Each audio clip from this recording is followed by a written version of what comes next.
Okay, camping. Solo tayo ngayon. Wala si Mrs. Sakit kasi yung ulo niya. Pero na-schedule na talaga namin to eh. Tapos na-late tayo ng alis. Ang booking ko 5 eh. Anong oras na? 4:30 na. Sala pa tayong gas. Tayo din eh. Sira yung tiyan natin. Gusto ko nga sana i-cancel yung booking kaso naiiya naman ako. Last minute magka-cancel.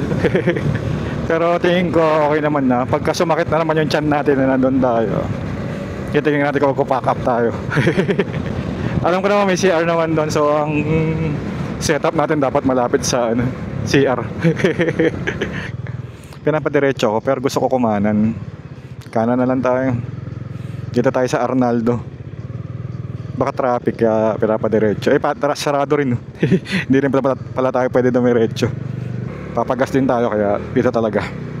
Full tank. Anong motor yun? Ganda oh. R1. Wala, nauna na yung R1 eh. Kakarirahin ko sana eh. Pinapakaliwa tayo dito, pwede ba? Hindi tayo pinadaan sa Arnaldo. Ayaw niya talaga. Yun oh. R1 din yun. Nag-message ako dun sa sabi ko malilate.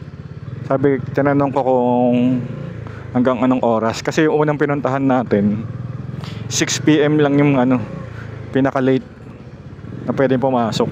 Ito kaya nag-message ako kasi malilate nga tayo. Sabi naman nila hanggang 9 daw, 9 PM. So okay pa tayo. Very good. Ang lagi kong basehan sa ganyan halimbawa sinabi ni Google Maps na 1.5. So mga 2 hours sa atin yun kasi maliligaw pa tayo eh. Hindi na nawawala sa atin yun eh. Palaging meron ganun eh. Palaging ligaw moments eh. Ayan, Arnaldo ka na Arnaldo. Binalik ka tuloy sa Arnaldo.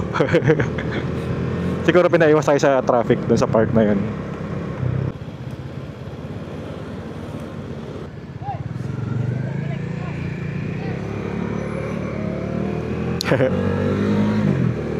Ang galing mag-traffic eh. Ang lamig na. Wala tayong dalang kumot eh. Hindi na ako nagdala ng kumot eh. Yan lang yung sinabi ni Virgo eh. Sabi niya malamig. Magsasato lang tayo ng boots kung hindi ka naya.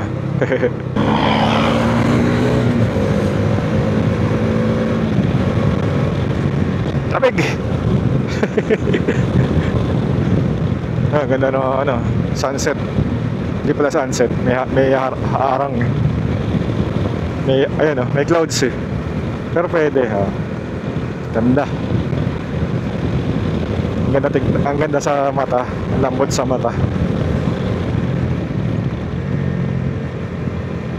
Ganda ng kalsada, bagong gawa. 17 minutes, malapit na.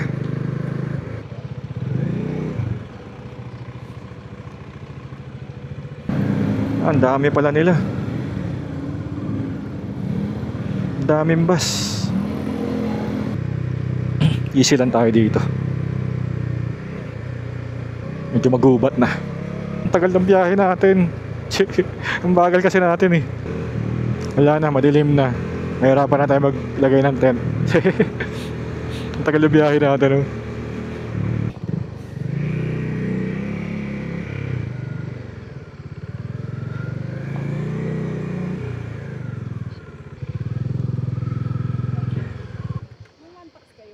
Apa, ang galing na. Paano nyo nalalaman nandito na ako? Pa? Dito CR. Apa. Tinuro lang yung CR. Okay. Uy, may dalawa na dito. Sabi ni ma'am, sa baba daw, mas tahimik.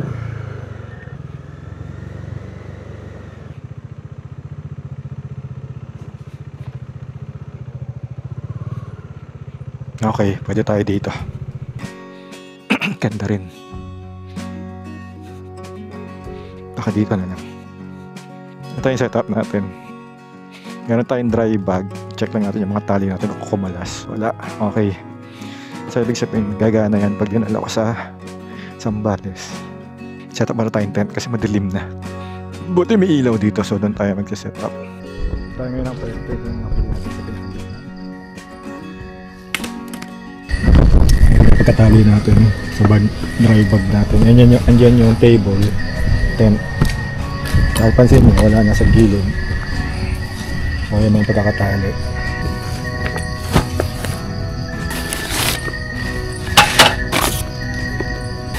Yung katawan ng tent. Po ano.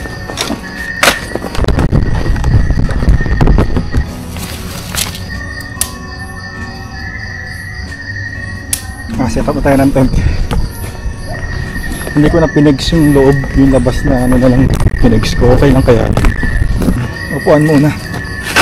Mabilis lang naman itong upuan bago tayo magsain. Upuan tsaka mesa muna.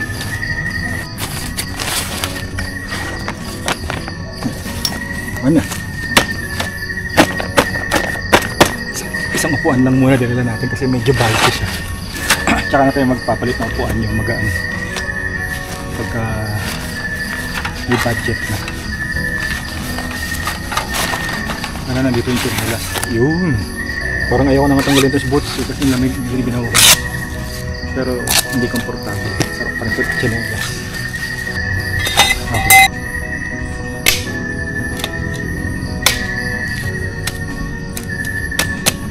Stable eh. Tigas oh.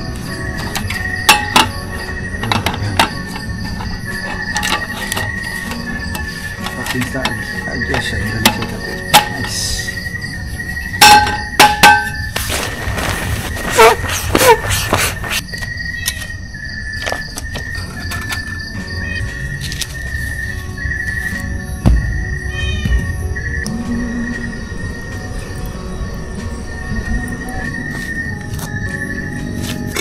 Dito na tayo magsayang sa maliit. Wala na itong hugas-hugas.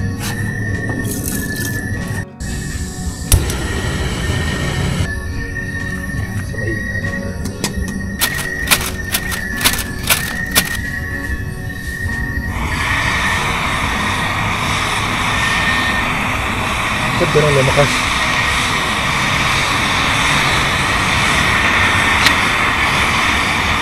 Biglang lumakas ang susunog yan.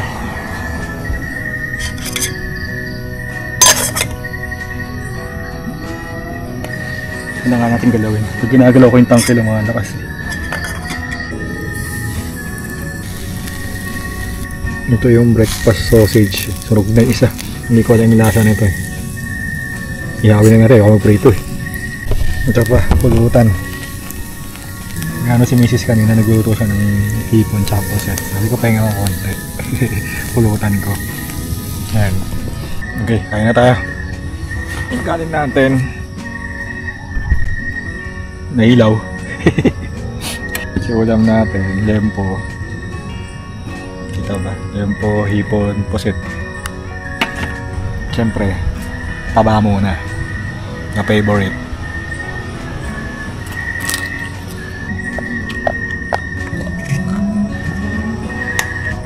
Yogi, mamaya na. Hindi na kita mamaya. Wait lang. Wala, lipat ko lang yung ulam ko.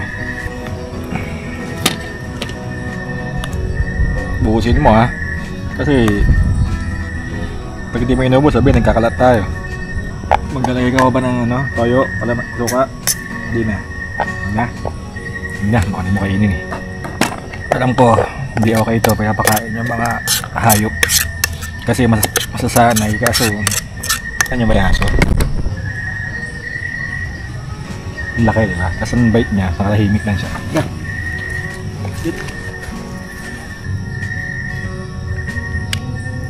Yan na, tama na. Pilay pala siya, kawawa naman. Yan na. Yung aso ko pagka ganyan ko, umalis na eh. Alam mo niyang wala na eh.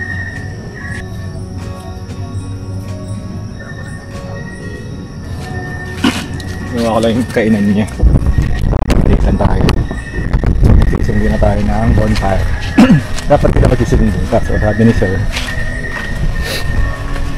ako na lang daw para anytime pwede ko mabuksan. Pwede ko sindi. Iniwan nila yung sa dulo, yung burner. Yung tawag dyan.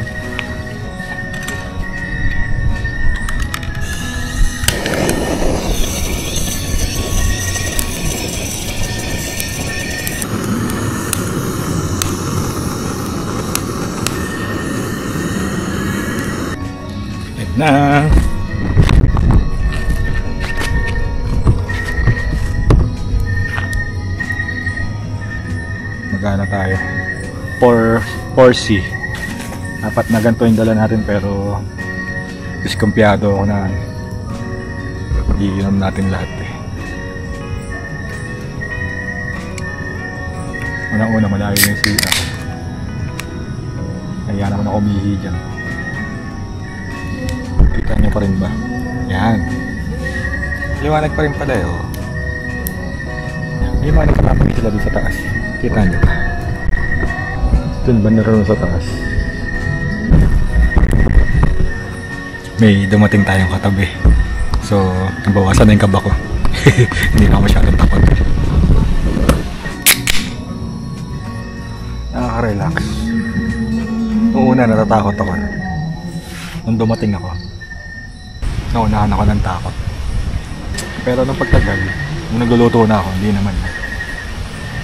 So, tapos na tayo. Tingnan lang natin. Yung basura, iaangat ko dun sa ibabaw ng ito. Kasi baka ano ng aso.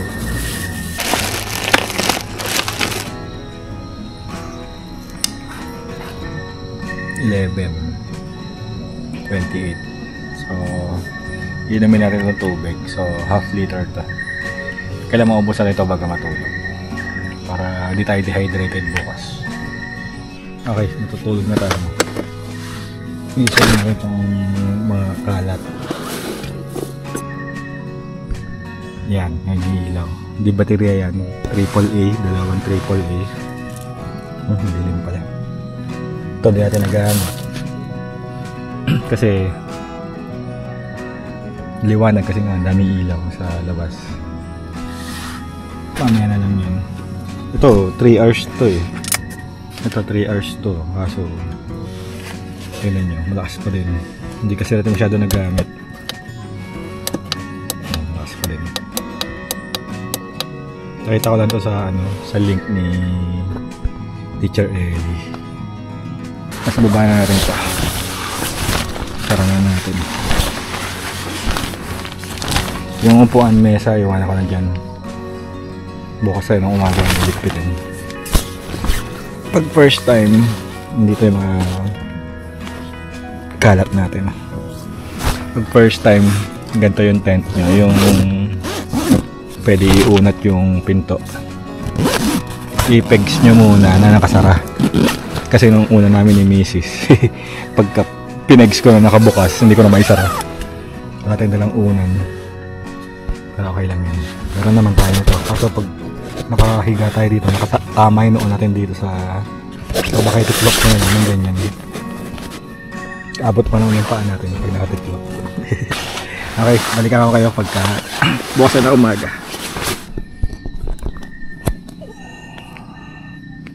Nauuna. Nakatulog na tayo konti. Nagising kasi kailangan umihi. 5:02. Hindi na tayo nakatulog. Okay, kailangan natin magligpit.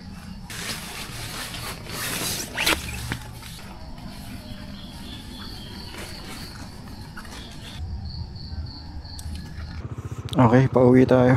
Ito, tignan nyo na lang. Maliit lang pala ito sa umaga. Abot na ako siya. Hanggang dyan lang. Tapos sa taas. So, uwi na tayo. Hindi ko na kayo iikot.